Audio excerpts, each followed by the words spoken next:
What is up, guys? My name of course is Carlo. Welcome yet to another video, and I think quite a productive video today. This is all based around a film that I'm making at the moment, and what I'm going to try and do is come to you with certain things that might help you out with your production that a lot of people sort of overlook in the film industry and don't really explain to you that well. I've never seen this done on YouTube before, so I just thought I'd bring it to you guys, and then you can tell me what you think. But this is sort of the way I like to work and how I like in general to research things. So we are going to be unboxing this Polaroid camera, which is a Fujifilm. It is called the Instax Mini 9. It is a Polaroid, but I think it's one of the most popular Polaroid cameras out there at the moment on the market. So how's this going to help me? How's this going to benefit my film, this camera? Well, this is used purely for location scouting and for casting, which is great. I've got a little example somewhere around here, which we're doing the unboxing. I'll show you. So this is a Polaroid of Oliver, which he's got a little part in the film, non-speaking at the end of the movie. Not going to go too in depth about it, but he's got a little part in the film. And what I like to do is take Polaroids of the whole cast and have everything on a pinball, so I know who's playing who. Okay, so that's sort of a general idea of where we're going with this camera. Also for location scouting, when you finally get to watch the proper behind the scenes of the movie, which will be next year, you'll see how useful this little gadget really is, especially for location shooting. Not only location shooting, but when you're on location, you found your location, and then say for instance you do a complete day's shoot, okay, but then all the props and all the practical effects and stuff like that have to be removed.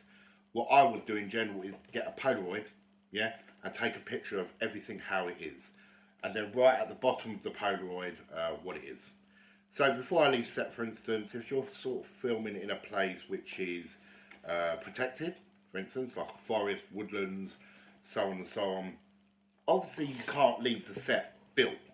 You know, you can't leave the actual location all set up and built, so it's got to be removed. So what I like to do is to put markers everywhere, even if it's like, you know, if I've got something hanging from a tree, I'll wrap a bit of gaffer tape around it, then I will take a picture of the Polaroid and then mark it at the bottom of the Polaroid exactly what it is. The picture is instant, which I'm going to demonstrate to you in a second on myself, because I've not taken a Polaroid on myself at the moment, which I need to do. And yeah, you're going to get the general idea of how handy this blooming thing is. Now, they're not dear. They're not dear. This one was about 100 quid, which is good value, and you get 10 prints with it. So you get 10 or you get 10 one cartridge with 10 prints in it. Sorry. Now that's where it does get expensive, because the prints are quite expensive. They're normally around £15 to £16 for a pack of 10, but you can buy them in bulk. So you can buy them, say for instance, a pack of 60 for like 35 quid, something like that, which is not too bad. And considering it's something that gives you instant pictures straight away, you don't have to wait until you get home and upload it on the computer, so on and so on. This thing works a treat. Now you're probably saying, but Carlo, I've got a digital camera. I can just take all my snapshots on my phone or my digital camera, so on and so on, and take it home. But the thing is, from when you're on set until you get home, all the interference between that day, you're going to lose track of what's what. Especially with digital cameras. Digital cameras don't title it at the bottom, this is a tree with this hanging off of it, if that makes sense.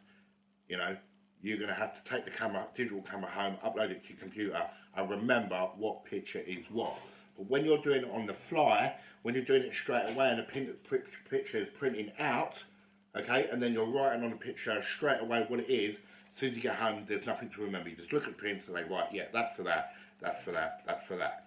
Which in general, all this, which I'll show you at a later date, all gets put on a pinboard. So everything is allocated to a board, organised, so I know what scenes are what shots are what, so on and so on. So let's delve in. I'm going to stick at this angle, because I don't really want to move the camera around.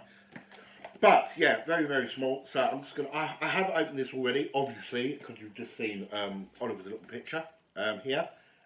So yeah, let's just dig right in. So I'm just gonna make myself some space here. I know you can't see what's going on, but I will show you everything in the box. So in general, you get a box and a box within a box, and then inside that box you get documentation.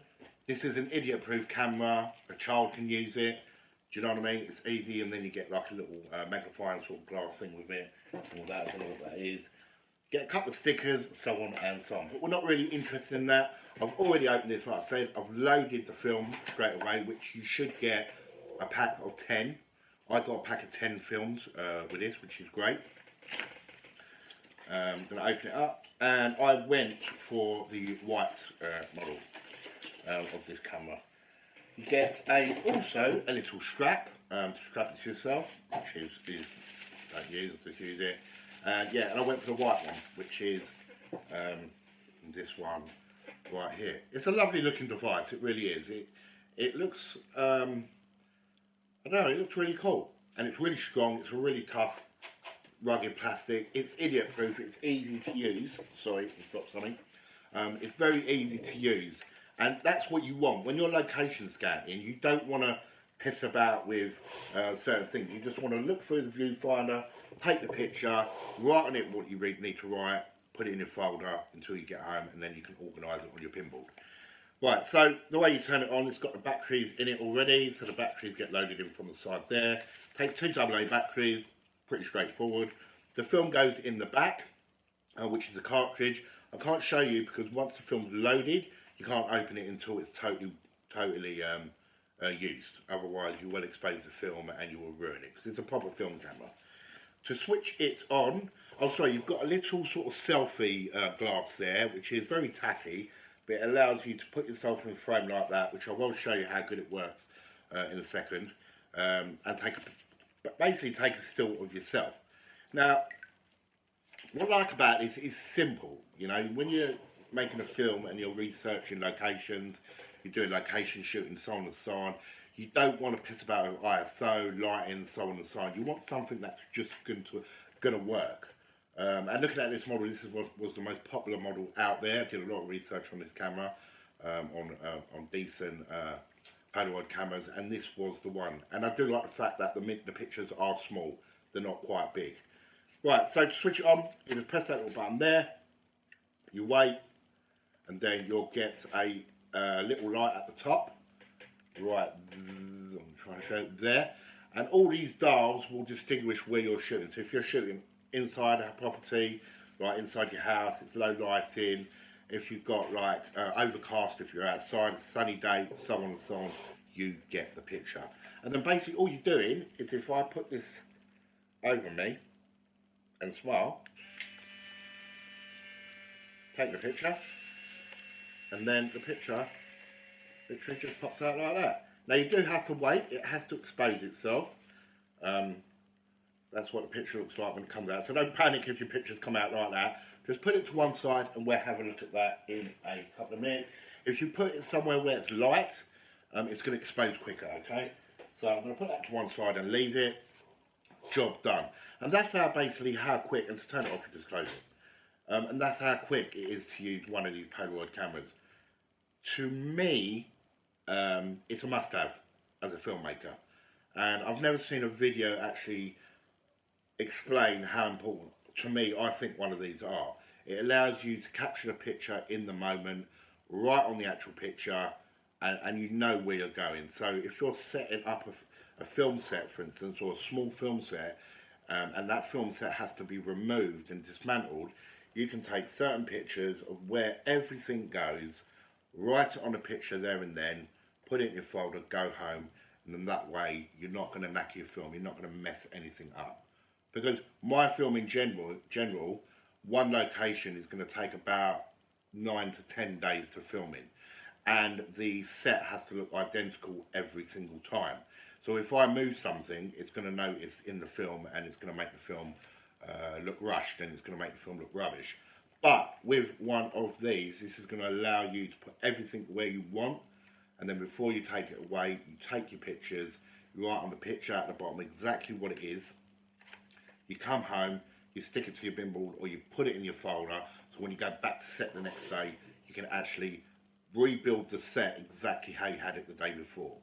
But also it's very important that you mark the set before you leave using gaffer tape. So for instance, if you're having something hanging from a tree, like a light, a lamp, I don't know, a body part or whatever, to put a little bit of duct tape around that so you know exactly where it's going to go.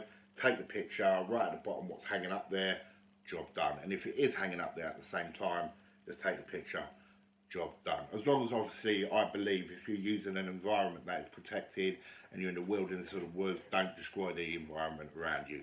You need to leave everything exactly how it is when you arrive. So you arrive, you do your thing, and then that end of the day of shoot, you take everything away and leave the environment exactly how you left it. I think that's very important because it's about making a name for yourself, and if people twig that, oh, this film crew's going down there and they're going to destroy the site, they'll ban you from going back to site. I mean, that's, to me, you know, that would happen anywhere. If someone was sort of, for instance, filming in my house and I gave them permission and then they left and destroyed the place, I wouldn't let them back the next day to film again because I know they're going to destroy my house. Sod that. It's exactly the same wherever you go.